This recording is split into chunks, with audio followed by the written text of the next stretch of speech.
Hey guys, and welcome back into the channel. Back for another Chicago Cubs review. Last night's game was August 2nd, 2016 from Wrigley Field. It was Game 2 against the Marlins.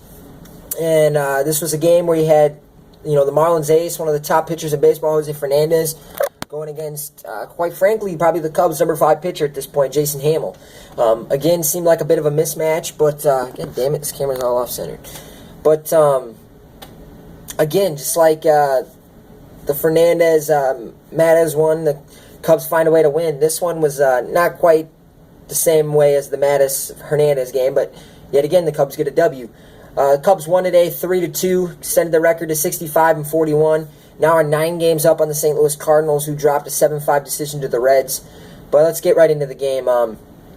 Talking about this game, you can't start with anything other than talking about Jason Hammel. Jason Hammel is 4-0 now after the All-Star break. He went 6 innings, 4 hits, 2 walks, 3 strikeouts, got that ERA down to 3.07 now. And watching tonight, it didn't really look like his slider was, he was commanding his slider very well. Didn't throw a changeup that I saw. The curveball didn't look like he had a lot of command with that either. He was leaving it up a lot. Slider was missing in a lot. It wasn't taking the break to the outside of the plate. Really was, and he said this in his post-game interview, and, I did notice it during the game. He was really, for the most part, a one-pitch pitcher today. He was really just throwing the fastball, and he was hitting 93, 94. Looked like he had good life on it, especially early on in the game. But he went, like I said, 6 innings. Shutout baseball. It's nice to see. You got Hendricks, went 9 innings yesterday. Hammel went 6 innings. So the two starters, Hammel and Hendricks, go 15 innings, no runs against a playoff team in the Miami Marlins, and that's got to be encouraging for everybody to see that. Strop came in. I'll get in the lineup first. The lineup, when you talk about the lineup, there's really only one thing to talk about. It's the top of the order. The Fowler, Contreras in the 1-2 spot. You know what they always say, like Joe Madden always says, you go, we go. Dexter Fowler, 3 hits, 2 runs scored, 1 RBI, and 4 bats. The guy's a stud. When he's going like he has been these last couple days, it makes the team so much better. because this guy, he does not chase pitches. He takes his walks. When he's making contact, putting balls in play, and getting hits, he's also a guy that can steal bases. He had a stolen base again today. I think that's only his 8th of the year, so he's not had a whole lot of them this season, but he can. And he's one of the few guys on this team that can steal bases. And then Contreras was 2 for 3 with the walk, so them getting on base 6 times between the two of them. That makes it, your team so dangerous. With Rizzo and Zobrist and Bryant on a normal day coming up. It just, the 1-2 getting on any team, but particularly this team with such a dangerous middle of the order, it's just absolutely lethal.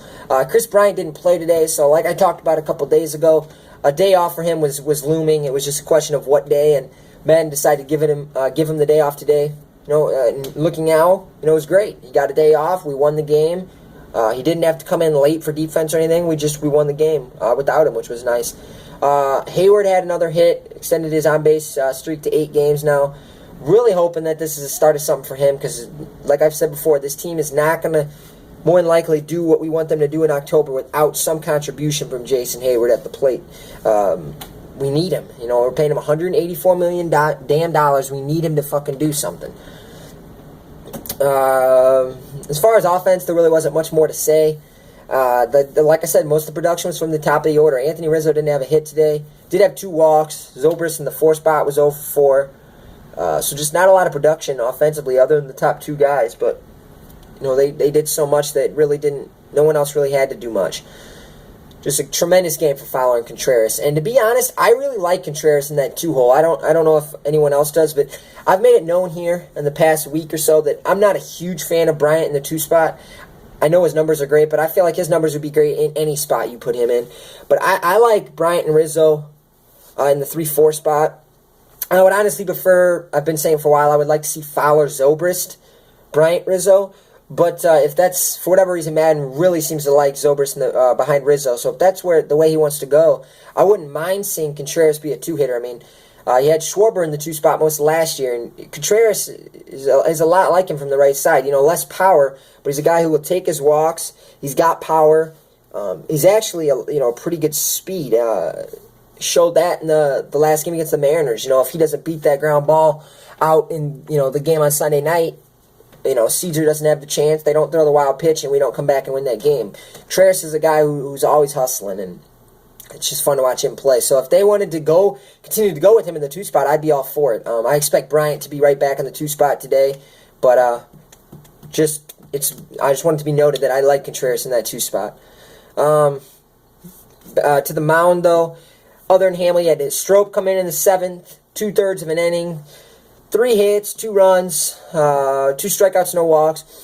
He had an error. He was a bit unlucky, if you ask me. He gave up a leadoff single, then he had a grounder back to the pitcher. He fields it, turns the throw, and my issue was he whipped it. I felt like he was close enough, and the ball was right to him. I thought he had time just to, not lob it, but, just lightly throw it over there, and we would have had an easy double play. He chucks it as hard as he can. Zobrist and Russell are converging at second base, and it was almost like there was miscommunication between the two on who was going to catch the ball. Neither one catches it, it sails into center field. And, and at this point, you're up 3-0, but man, oh man, this inning's not looking good. Strop gives up another hit, ends up giving up one of the runs.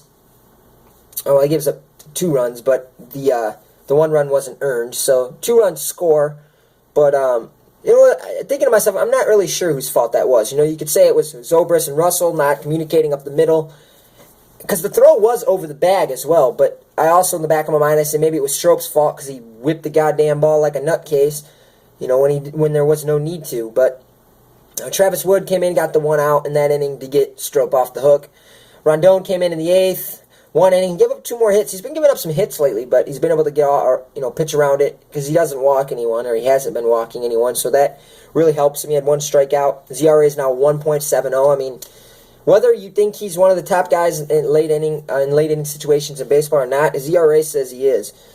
Then you had Chapman coming from the 9th, 1, 2, 3. 1 strikeout, no walks, nothing. Just a nice quick 1, 2, 3. But to the defense, you got to really give Javi Baez credit. He went 0 for 4 today. Didn't have he had 3 strikeouts too, so he really did not have a good game at the plate at all. But in the 9th inning, leadoff hitter hits a little slow chopper to third. Baez comes in. Obviously, he's not a guy who plays third regularly, but he did today, and he makes a sick barehand play. Perfect throw from an odd angle, throws him out at first. And, I'm thinking back, it's Chapman. Does he get out of that 9th despite a leadoff single if that had happened? Probably. But, it just sets the tone for the ending that, you're not coming back. And against a guy like Chapman, if you could get a leadoff, little weak single like that, that's huge. And, Baez really, really had to take a lot of life out of the Marlin dugout with that play. It was a sick play. I was more impressed even with the throw than the bare hand. We had in the 7th inning, I forgot to mention that when they had a guy on, they had, I think, 2 guys in scoring position, at least 1. I don't remember exactly. It was either 1 guy in scoring position or 2. Yelich hit a little line blooper into left field, and Chris Coghlan came in with a diving play to end the inning, getting Pedro Strop off the hook, and Travis Wood, really. Just a sick play by Chris Coghlan. I'm not a huge fan of him, but that was a great play, and it was a clutch. It was a clutch play, and it was a big part to why they won the game. But all in all, it was just, it was a good defensive game by the Cubs, other than the stroke play. The top of the order was terrific. Hamlin was terrific again. Like I said, he's 4-0 post All-Star break, and if that continues, him and Hendricks, with those two going this way, it's just ridiculous. But I also want to mention, I woke up this morning and saw Hamlin's been placed on the bereavement list. I don't know exactly what it is. I don't know if something has happened with his family or what, but I'll have to look into that, see what's going on, and I'll let everyone know what happened or what's going on in my review of today's game. Game today starts at 1:20, so pretty quick, and I'll be back for my review of that game in a little bit, guys. So thanks for checking into the video, guys. I'm out. Go Cubs, go!